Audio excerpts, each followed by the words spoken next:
Bahkan kontan, pernah nggak sih kita minta sesuatu langsung Allah kasih gitu, padahal kita tuh nggak minta, lu pengen makan ini tiba-tiba kontan gitu ya.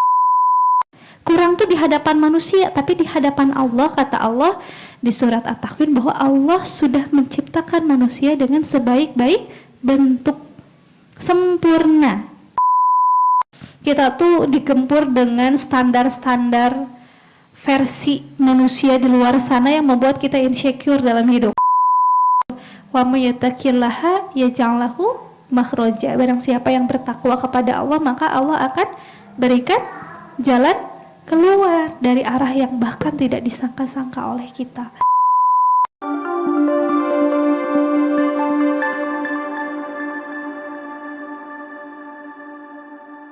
Karena Tata juga nggak tahu orang tua di mana gitu ya. Nah, iya, Tapi ibu saya tuh nggak nikah teh, jadi oh iya, tapi nggak ada juga, nggak ada. Oh gitu. Udah tahu di mana sekarang, bapaknya belum juga. kalau ibu meninggal dulu. Kalau ibu, bapak sekarang belum ketemu juga. Belum sampai sekarang. Jadi pas di Ka'bah itu Nopi berdoa tuh sambil nangis pertemukan. Iya. Gitu. Sok aja terus. Kenapa ya? Iya. Apakah hati saya Iya. tertutup atau gimana? Iya teh. Tadi balik lagi yang kalau soal doa, Allah itu mengabulkan doa dengan 3 hal. Yang pertama, doa itu dijawab dengan tiga jawaban. Yang satu, iya, bisa Allah segera berikan. Bahkan kontan, pernah nggak sih kita minta sesuatu langsung Allah kasih gitu, padahal kita tuh nggak minta, lu pengen makan ini tiba-tiba kontan gitu ya, Allah pengen makan ini, kontan Allah kasih. Atau kita meminta sesuatu tuh Allah segerakan, kabulkan saat itu juga. Yang kedua, doa tuh dijawab dengan jawaban kata Allah tuh tunggu di waktu yang terbaik versi Allah. Makanya manusia tuh kadang sukanya terburu-buru, gurung-gusu gitu, pengen sesuatu tuh sesuai dengan keinginan kita gitu kan ya. Kata Allah tuh tunggu gitu ya, tunggu yang terbaik versi Allah. Yang terakhir bisa juga tidak teh, doa kita teh nggak dikabulkan oleh Allah. Kenapa? Bisa jadi tadi doa kita Allah ganti ya dengan jawaban pilihan Allah yang lebih baik dari doa-doa kita. Dengan keadaan seperti ini baik nggak? Mungkin menurut teteh asa nggak baik, tapi menurut Allah bisa jadi baik. Teteh sebagai anak hari ini mah bakti teteh ketika tidak bisa melihat orang tua secara wujud fisiknya, bakti terbaik teteh adalah menjadikan diri teteh dengan sebaik-baik menjadi anak yang soleh. Kenapa? Karena cuman anak solihah yang bisa mengalirkan jariah dan doa kepada orang tuanya yang sudah tidak ada. Doa istrinya cuman saat itu saja, tapi doa anak akan mengalir jariah kepada orang tuanya. Makanya bentuk bakti terbaik kita kepada seorang ayah atau ibu, orang tua adalah menjadikan diri kita dengan sebaik-baiknya hambanya Allah, menjadi wanita yang solihah, menjadi wanita yang taat kepada Allah dan Rasulnya, sehingga kita bisa menjadi jariah untuk orang tua kita. Ya, makanya kita harus punya pandangan yang benar. Karena doa tuh kadang, kenapa sih Allah teh nggak ngabulin doa? Apakah ini teh Allah teh gitu kan ya? Apakah saya teh ya gitu? Makanya kita penting sangka baik sama Allah ketika doa belum dikabulkan. Karena bisa jadi doa kita ini tadi dijawab dengan 3 hal tadi. Tidak saat itu, tapi Allah tunggu ya, kata Allah teh mungkin ada momennya, tapi nanti. Kayak contoh nih yang single minta jodoh gitu ya. Kata Allah teh, Oke, kalau enggak tunggu ya di waktu terbaik versi Allah. Kalau enggak tidak tuh nanti bisa Allah gantikan yang lebih baik. Gitu ya. Doa apapun yang kita minta, jangan jadi hamba yang mengatur Allah gitu. Kadang kita suka pengen mengatur Allah ya. Gitu. Jadi posisikan kita di posisi kita, kedudukan kita sebagai seorang hamba. Kita kedudukannya sebagai seorang hamba yang hidupnya hanya untuk menjalani ibadah kepada Allah. Jadikan doa kita ya, munajat kita itu jadi ibadah kita teh kepada Allah. Tapi kalau kita doa fokusnya ke apa teh? Fokusnya ke hasil kadang ya. Ketika kita doa, kita fokusnya kepada hasil yang kita inginkan. Padahal doa itu adalah bentuk ibadah kepada Allah gitu. Jadi doa-doa kita nggak ada sia-sia tuh teh. Yang penting doa kita adalah dalam rangka penghambaan dan ibadah kita kepada Allah. Dan Allah tuh pasti maha mendengar apa yang teteh panjatkan, tapi Allah juga punya rencana yang lebih baik dari apa yang teteh rencanakan. Ya, Allah tuh teteh merancang nih hidup tuh akan lebih bagus seperti ini, tapi Allah juga punya rancangan hidup yang lebih baik untuk hambanya. Jadi Allah teteh yang lebih paham dalam diri kita dibanding diri kita sendiri. Allah tuh yang lebih mengerti seluk-beluk diri kita dibanding diri kita sendiri. Allah tuh tahu ke depan tuh bakal gimana, sedetik ke depan bagaimana, kita tahu nggak? Enggak. Makanya kita jangan sampai mengandalkan urusan hidup kita diserahkan ke diri kita sendiri. Makanya ada doanya, ya Allah, mohon perbaikilah urusan hamba dan janganlah Engkau serahkan urusan hamba kepada hamba walaupun hanya sekejap saja. Jadi jangan sampai, kan ada tuh kalau kita zikir pagi petang ya, minta kita dimudahkan urusan kita, jangan sampai urusan hidup kita diserahkan ke diri kita. Aduh, hancur teh kalau kita hanya mengandalkan diri kita tuh pasti akan babak belur menjalani hidup ini. Tapi kalau kita menjalani hidup kita sandarkan pada kekuatan Allah, pada kekuasaan Allah, pada sesuatu yang kita yakin bahwa Allah itu adalah maha perancang terbaik dalam hidup kita, kita akan merasa tenang bahwa Allah tuh setiap hal tuh pasti terbaik dari Allah. Cukup kita sangka baik sama Allah dengan apa-apa yang hari ini terjadi dalam hidup kita. Teh, semangat. Masya Allah ya. Semoga Allah berikan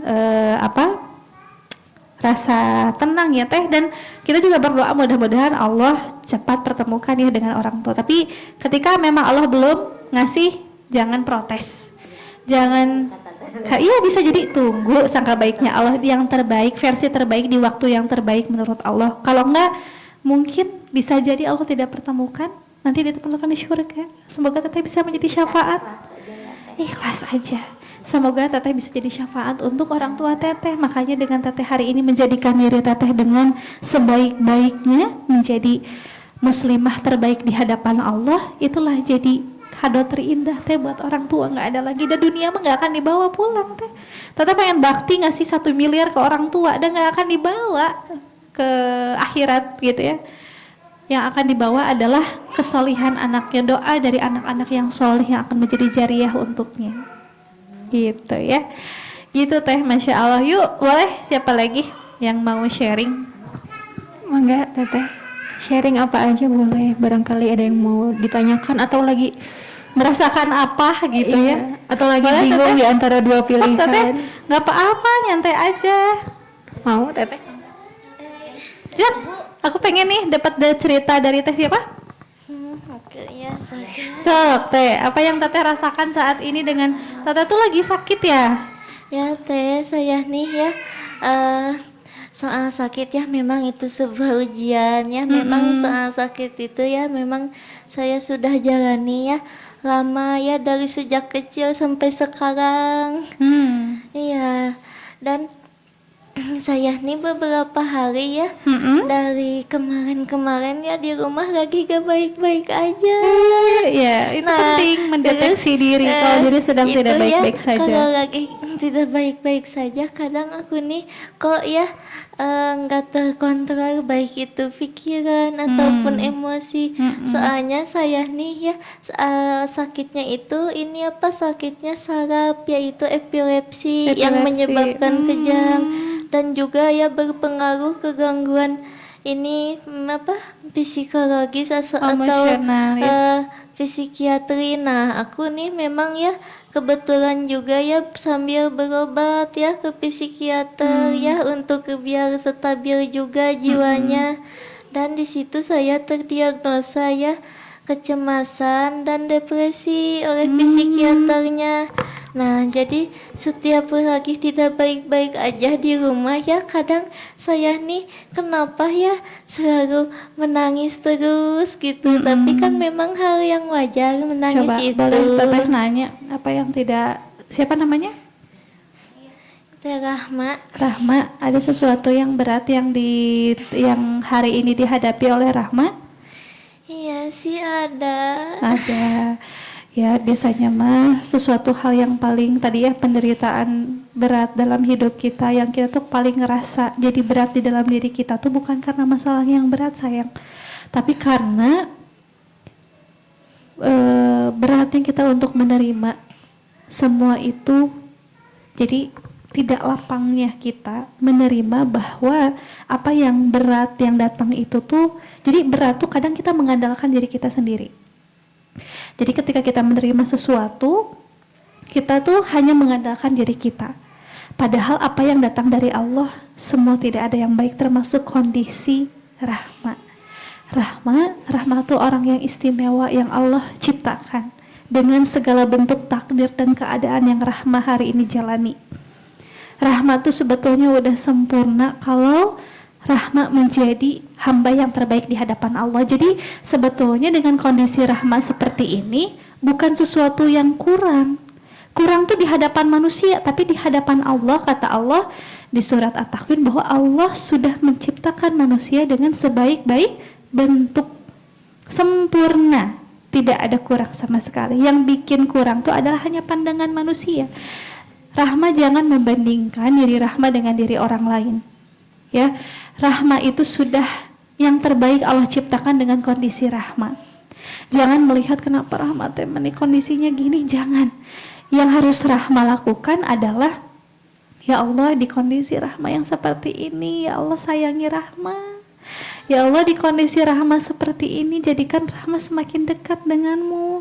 Ya Allah rahmat ridho dengan apapun yang Engkau berikan, asal surga yang menjadi balasan dari setiap kesabaran yang rahmat jalani. Ya, karena makanya kita itu jangan fokus kepada keadaan hidup kita. Fokus di keadaan itu ibadah ketakwaan apa yang kita jalankan.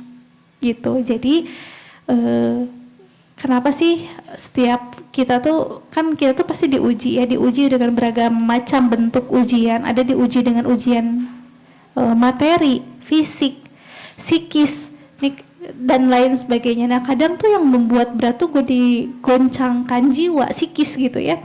Makanya kuncinya adalah rahma hari ini dengan hal-hal yang berat yang rahma hadapi, harus yakin bahwa rahma itu bisa melalui dengan pertolongan Allah, bukan atas rahma diri rahma sendiri. Rahma tuh nggak sendiri. Toh gini, pasti kita ngerasa ada sesuatu yang kadang berat dan mentok dalam menjalani hidup.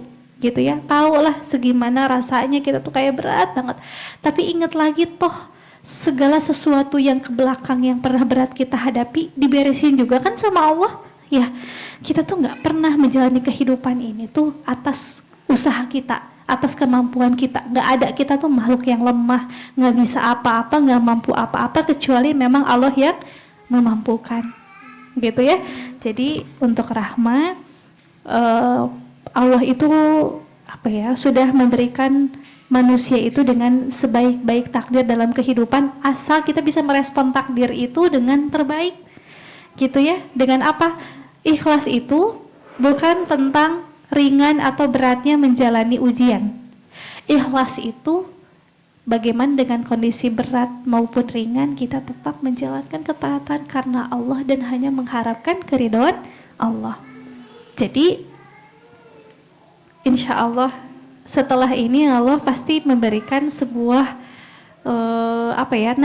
Allah telah menyiapkan sesuatu yang indah buat rahmat. Kalau tidak di dunia, nanti di akhirat.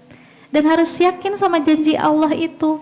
Apa yang di sisi Allah itu lebih baik. Jangan hanya melihat di sisi dunia saja atau di sisi hari ini kita hidup di dunia. Tapi ketika kita hari ini menjalani sesuatu, ingat cukuplah surga menjadi alasan untuk kita terus bersabar, terus kita bersangka baik sama Allah, terus kita menjalani hidup ini dengan penuh keikhlasan. Ya, ikhlas itu murni menghambakan diri hanya semata-mata untuk Allah saja. Makanya untuk kekuatan jiwanya Rahma gitu ya, Rahma sering-sering ke kajian ilmu biar jiwanya tercharge terus ya, biar Rahma juga nggak ngerasa sendiri. Nah, butuh lingkungan nih untuk support system, karena kalau misalkan Rahmat tidak punya support system akan ngerasa bahwa, apalagi tadi ya kalau kata Teteh, kita tuh digempur dengan standar-standar versi manusia di luar sana yang membuat kita insecure dalam hidup. Kayak kita tuh kok orang lain udah ini, kok saya kondisinya gini. Nah, itu tuh kadang kita tuh mudah sekali kayak membanding, apalagi sekarang era sosial media. Kita bisa melihat kondisi teman-teman kita gitu ya, orang lain bagaimana kehidupannya. Kalau kita nggak punya prinsip bagaimana menjalani hidup, kita akan mudah terombang-ambing mengikuti standar hidup orang lain, dan kita tuh akan mudah dikendalikan oleh standar hidupnya orang lain gitu ya. Cukuplah kita menjadikan hidup kita dengan standarnya Allah, bukan standarnya manusia ya. Rahma semangat ya, kita doain mudah-mudahan Rahma selalu Allah beri kesabaran, jiwanya kokoh, nggak usah, mudah-mudahan nanti nggak ke psikiater lagi ya, tapi Rahma semakin kuat jiwanya, semakin pasrah, berserah diri ke Allah. Jadi kunci kita berdamai dengan keadaan adalah dengan kita berpasrah, menyerahkan segala sesuatu kepada Zat yang maha sempurna dalam mengatur kehidupan kita. Begitupun Rahma sudah terbaik Allah takdirkan dengan kondisi seperti ini ya. Semangat. Iya, Masya Allah, semangat ya Teh Rahma ya. Insya Allah. Ada lagi teteh? Boleh tuh sharing, sok. Boleh teh, sok. Bun mau sedikit sharing ya, karena kan suami juga kayak Teh Rahma gitu. Kebetulan psikiatrisnya yang dia otista, dapat diagnosa juga depresi dan anxiety gitu. Berobat jalan, lalu setelah berobat jalan tuh ngerasa kayak kok masih ada yang kurang, masih ada yang kosong. Saat cemas memang bisa sedikit teratasi gitu, tapi selain itu tiap ada masalah jatuhnya tuh panic attack gitu. Akhirnya ya tadi cari lingkungan yang support. Kenapa? Karena kebanyakan orang-orang yang anxiety itu ngerasa nggak nyaman sama dirinya, makanya butuh lingkungan yang support dia, yang bikin dia ngerasa nyaman dan ngerasa kuat gitu. Itu pun yang akhirnya memperjalankan kami gitu ya. Jadi saya masuk ke Maratus Solihah gitu, suami juga ikut ke One Ummah gitu ya, terus sempat ikut ke We Can Speak dan lain sebagainya gitu. Mungkin Teh Rahma nanti akan menemukan gimana sih supaya saat Teteh ngerasa berat ada hal yang bisa bukan jadi ini ya, bukan mengalihkan, tapi bikin Teteh ngerasa bahwa itu yang Teteh butuhkan gitu. Kalau suami saya ternyata setelah dia banyak berkegiatan, setelah sibuk gitu, setelah semakin mengenal Allah, kecemasannya sedikit berkurang gitu. Jadi panic attack-nya itu paling cuma sebulan sekali. Karena kalau dulu mah benar-benar hampir tiap hari gitu. Ada pikiran langsung panic attack gitu. Ada masalah sama kerjaan panic attack. Bahkan kalau kami lagi ada konflik gitu ya, itu langsung panic attack yang benar-benar sampai dia nggak bisa nafas sama sekali. Pas begitu ke UGD yang nggak ada diagnosa penyakitnya gitu. Karena memang yang bermasalah jiwanya. Jadi kalau ke UGD kan physical aja, yang dicek tuh fisiknya itu nggak ada Bun. Jadi balik ke UGD tuh kayak gitu. Betul itu ya. Jadi pasti segala sesuatu tuh penyakit tuh sebetulnya segala penyakit itu sudah Allah berikan solusi dan obat ya. Dan penyakit dalam jiwa kita itu solusinya hanya satu, Al-Quran sebagai syifa, Al-Quran sebagai petunjuk dalam hidup kita. Bagaimana kita bisa belajar Quran? Jadi hari ini mungkin kok Al-Quran hanya kita baca kenapa ya Quran teh nggak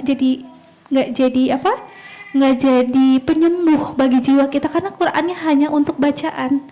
Padahal kalau kita mengenal Allah dengan tanda-tanda kebesaran Allah di dalam Al-Quran, kita lebih memakrifat lagi, lebih mengenal Allah lebih dalam, kita akan menemukan bagaimana kedamaian dalam diri kita. Oh luar biasa ya, Allah tuh baik banget gitu ya. Kuncinya memang ada di dalam jiwa kita. Karena tadi kalau fisik kan kita ya tadi lah ya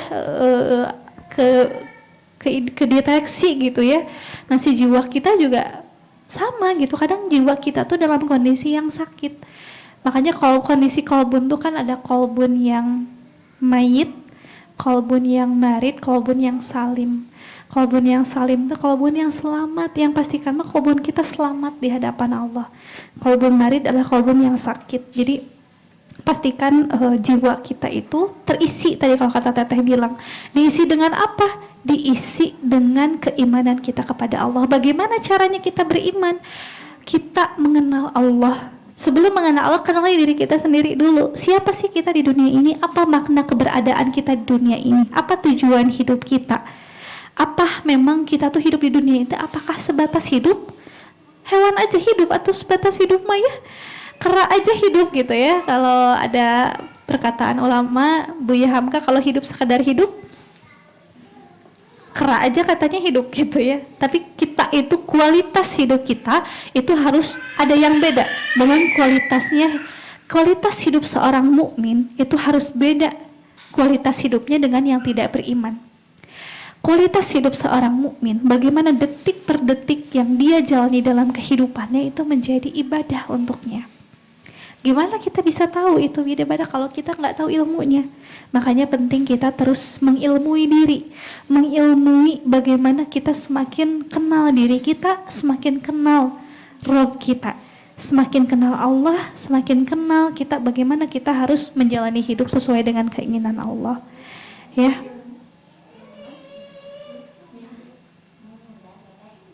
Enggak. Iya, itu benar tuh, ada sharing hikmah dari Teh Ella yang betul-betul mengalami, menyaksikan ya suami gitu ya, kondisi yang memang gitu. Masya Allah. Insya Allah Teh, kita bersamai terus ya Teh Rahma. Teh Rahma hari ini kan tuh ada Teh Nopi, bersamai ya.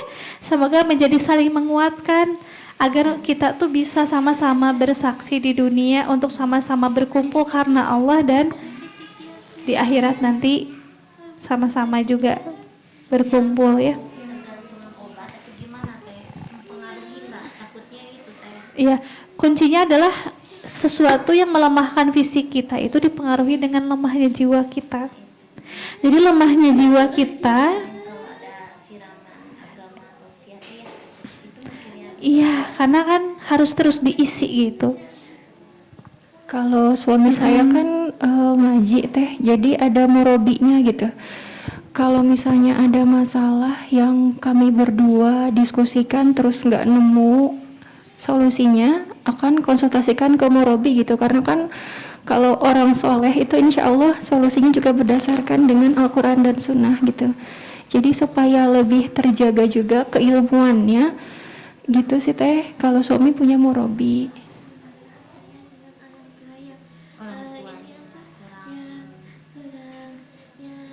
Aku ya sebetulnya ke psikiater itu ya bukan karena orang tua, itu pun ya dengan aku ini apa dari SMA ya, biasa kontra ke dokter saraf ya. Nah ke dokter saraf aku konsul, nah di situ yang aku dirasakan ya, langsung di situ ya dirujuk saja. Awalnya orang tua malah menganggap aku nih ya gila kalau ke psikiater tuh.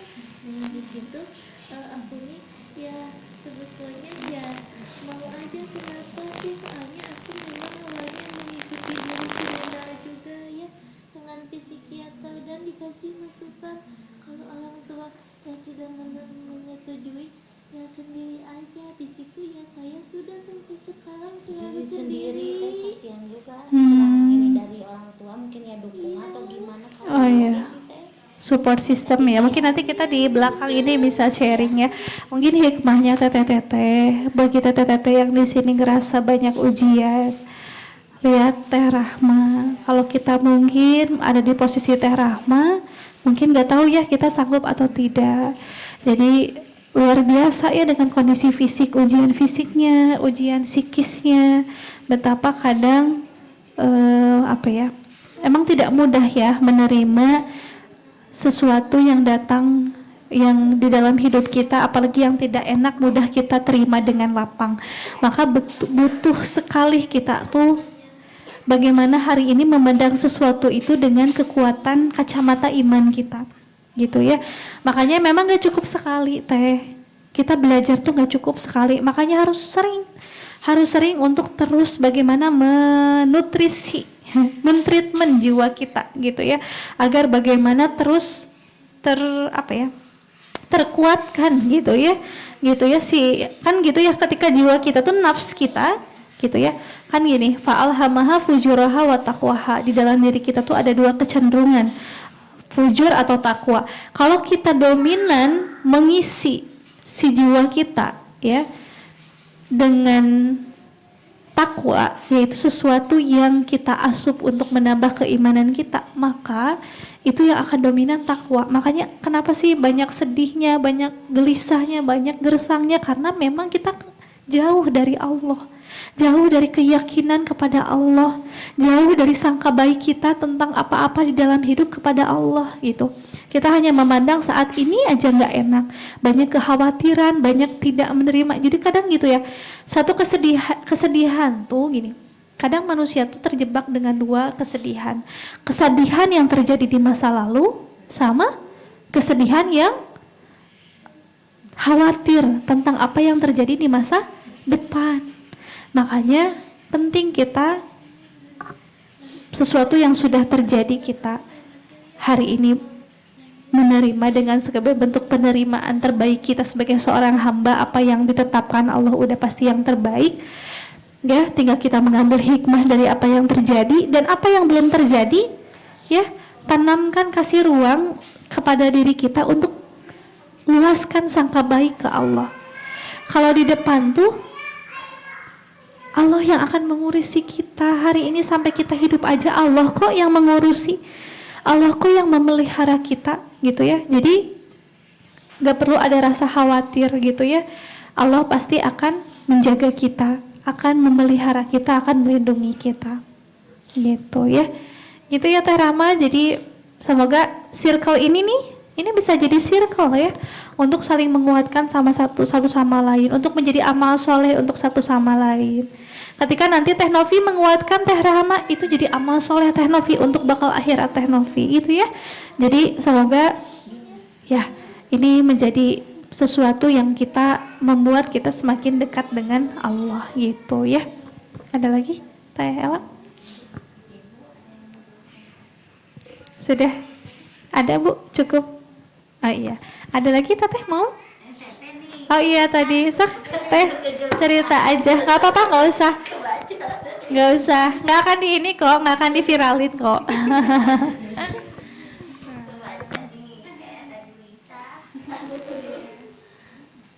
Iya Teh, mau cerita aja ya. Sebenarnya saya tuh kan anak pertama dari 3 bersaudara, terus perempuan juga. Dan dari kecil tuh orang tua tuh kayak yang agak posesif gitu, jadi nggak ngebiarin kemana-mana sendiri, yang apa-apa dibatasin kayak gitu. Jadi pas saat udah besar kayak gini tuh saya tuh merasa serba nggak tahu gitu. Ini nggak tahu, itu nggak tahu, bahkan kayak buat sendiri pun agak takut karena emang dari kecilnya dibatasin ataupun disertain sama orang tua, dibarengin.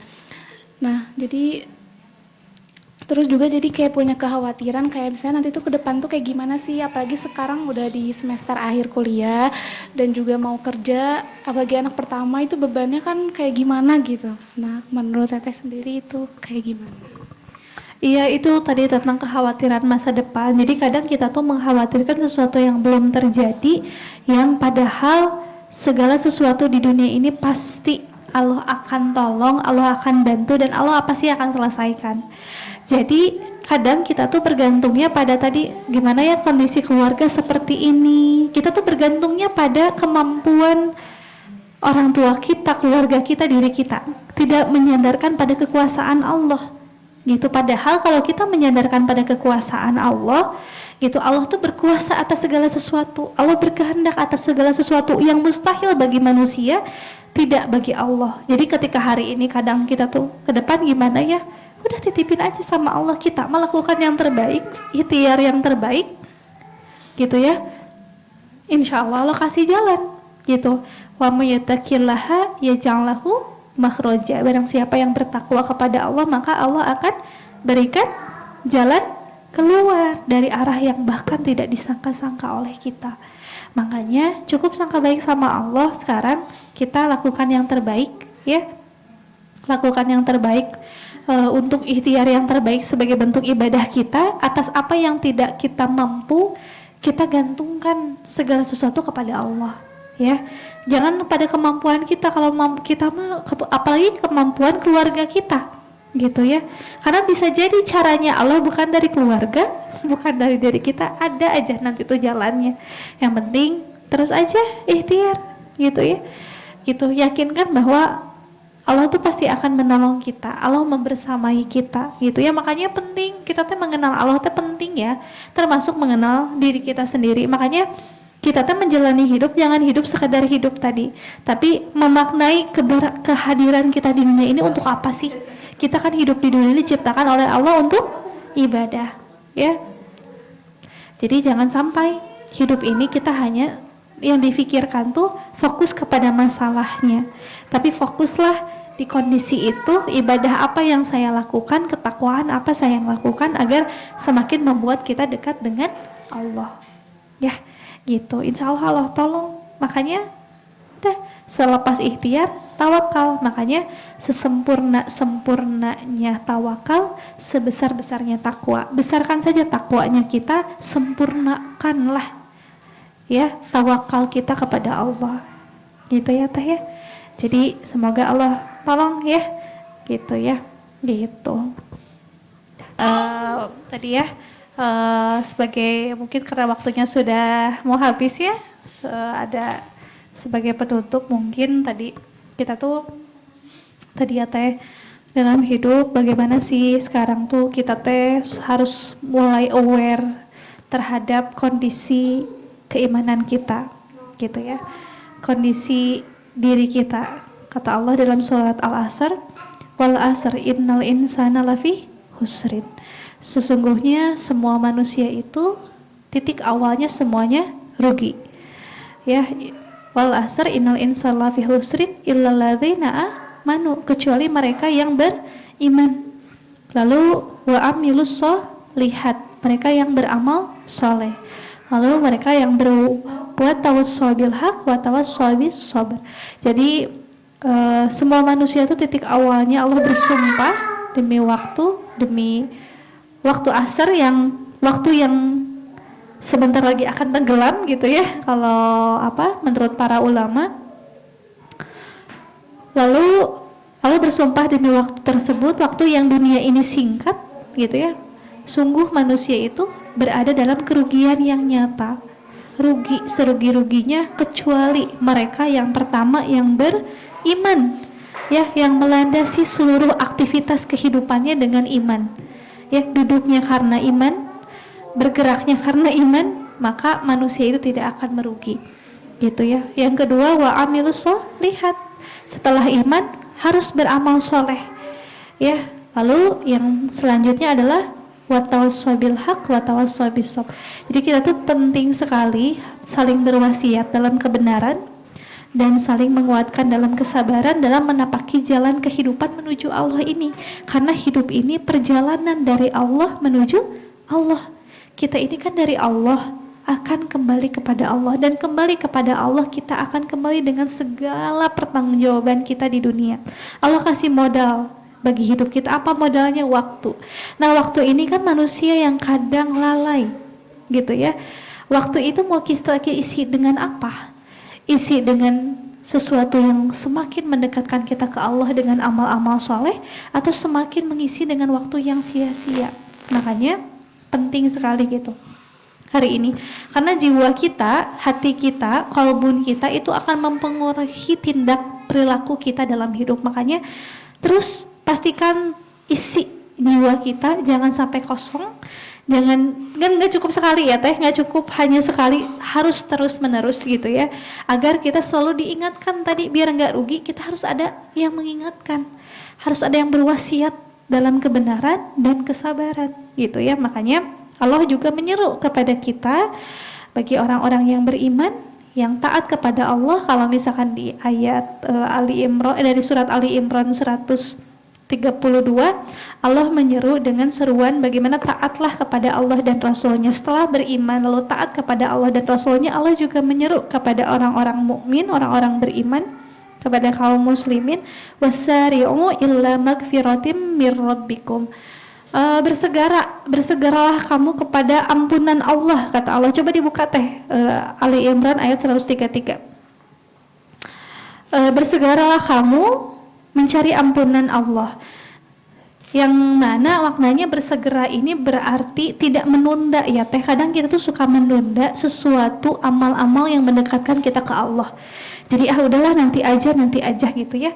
Tapi seruan Allah di sini kalimatnya itu wasari'u, yaitu wasari'u itu adalah ajakan untuk tidak menunda, bersegera, berlomba gitunya. Kan kalau bersegera mah cepat-cepat gitu ya. Gitu. Nah, bagaimana kita ini mau berlomba ya melakukan amal-amal ya yang mengundang ampunan Allah, yang nantinya Allah akan ganjarkan atau kita akan mendapatkan surga yang luasnya seluas langit dan bumi yang disediakan bagi orang-orang yang bertakwa gitu ya. Makanya untuk menyambut sesuatu hal yang baik itu jangan ditunda, tapi bersegera. Ya, kadang kita tuh merasa waktu kita tuh masih lama hidup teh. Yang kadang kita suka menunda tuh apa? Masih ada nanti ya. Minggu depan aja, nanti lagi. Padahal waktu nggak tahu nih 1 detik ke depan kita masih punya atau enggak. Yang kita punya waktu itu hanya detik ini, saat ini, gitu ya. Makanya ketika Allah jadi waktu kita tuh bukan besok, bukan kemarin. Waktu kita itu adalah yang hari ini. Ya, hari ini, detik ini, lakukan yang terbaik. Jadi kalau misalkan 1 detik ke depan kita masih dikasih kesempatan untuk hidup, maka lakukan yang terbaik di waktu itu, karena waktu itu yang kita punya. Semenit ke depan, 2 menit ke depan, wallahu a'lam, itu kita nggak tahu masih ada kesempatan. Maka ketika Allah masih ngasih kesempatan di detik waktu hidup kita yang saat ini kita punya, lakukan yang terbaik untuk Allah, lakukan yang terbaik untuk kehidupan kita setelah di dunia ini, gitu ya. Karena kita hidup ini ya tadi perjalanan dari Allah menuju Allah. Pulang harus dalam keadaan yang Allah ridhoi. Maka berbekallah di kehidupan dunia ini, jangan hanya berbekal dunia untuk masa depan tadi. Masa depan kita yang hakiki, yang sebenar-benar masa depan adalah akhirat kita. Masa depan akhirat kita ujungnya mau kemana? Mau ke surga atau ke neraka? Kalau kita ujungnya mau ke surga, sok berbekalah kita di hari ini, di dunia ini, untuk kita bisa mendapatkan kehidupan yang baik, hayatun thayyibah di akhirat nanti, gitu. Makanya pastikan dalam hidup kita ini kita memaknai betul hidup kita ini untuk apa yang mendasari kita dalam menjalani hidup ini, gitu ya. Apa yang menjadi cara kehidupan kita dalam dunia ini. Jangan hanya berhidup sekedar hidup, tapi hiduplah sesuai dengan kehendak Allah. Lalu apa tujuan kita hidup? Itu pastikan kita harus paham untuk apa sih kita hidup, untuk apa sih kita di dunia ini, gitu. Nah, makanya tidak cukup sekali ya teh, gitu. Makanya kita terus untuk mau belajar. Mungkin nanti teteh-teteh juga bisa nonton channel YouTube kita kolaborasi dengan One Ummah Movement. Nanti ada channel YouTube-nya untuk banyak juga kajian-kajian ilmu online yang bisa teteh lihat di sana untuk merecharge kembali jiwa teteh, untuk menambah ya kebutuhan, menutrisi kebutuhan akal kita dan kebutuhan kolbun kita. Karena gini teh, kalau hati kita tidak diisi dengan penuh kecintaan kepada Allah, maka yang akan mengisi adalah sesuatu selain Allah. Nah, sesuatu yang terisi di dalam hati kita selain Allah pasti membawa kegelisahan. Sesuatu yang menenangkan kita itu adalah apa-apa yang mendekatkan kita ke Allah. Dan sesuatu yang menggelisahkan kita adalah sesuatu yang menjauhkan kita dari Allah. Makanya pastikan kita selalu memandang kehidupan ini, jangan hanya memandang dengan sudut pandang kita sebagai manusia, sebagai insaniah kita, tapi memandang sesuatu kehidupan ini dengan cara pandangnya Allah, dengan cara pandangnya Islam, dengan referensi yang benar, dengan sudut pandang yang benar, dari sumber yang benar, agar kita bisa memandang kehidupan ini juga dengan benar, menjalin kehidupan ini juga dengan benar. Ya, teteh, mungkin itu saja yang bisa saya sampaikan. Semoga Allah anugerahkan kekuatan jiwa untuk teteh semua, Allah tambahkan ilmu, rezeki, kepahaman, dan salah satu yang paling utama, satu lagi ya. Yang paling utama yang harus kita mintakan sama Allah itu, kalau kita sering doa, kita minta ini itu tuh kadang kebutuhan materi kita saja.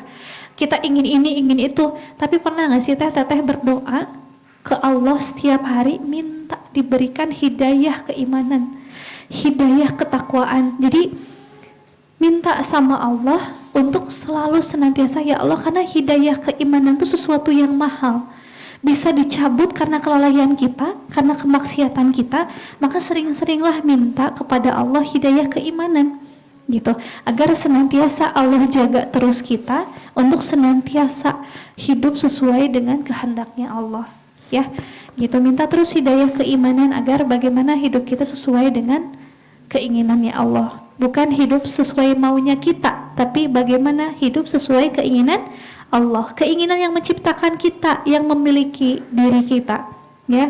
Makanya jangan pernah merasa di dunia ini kita memiliki. Yang memiliki diri kita ini adalah Allah. Walillahi ma fis samawati wa ma fil ard.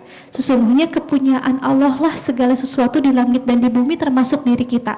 Jadi penderitaan hidup kita juga salah satunya adalah bukan karena kita tidak ada nikmat, tapi kita terlalu melekat sesuatu di dalam diri kita yang merasa itu milik kita, padahal semua hal itu bukan milik kita tapi milik Allah.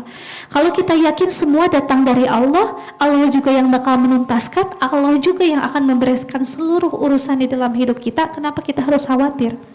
Kekhawatiran itu datang karena kita terlalu mengandalkan diri kita, terlalu mengandalkan kemampuan kita. Tapi kalau kita mengandalkan Allah, insya Allah kita akan menemukan ketenangan dalam diri kita untuk bagaimana menghadapi hidup ini lebih nyaman, lebih tenang gitu ya Teh ya.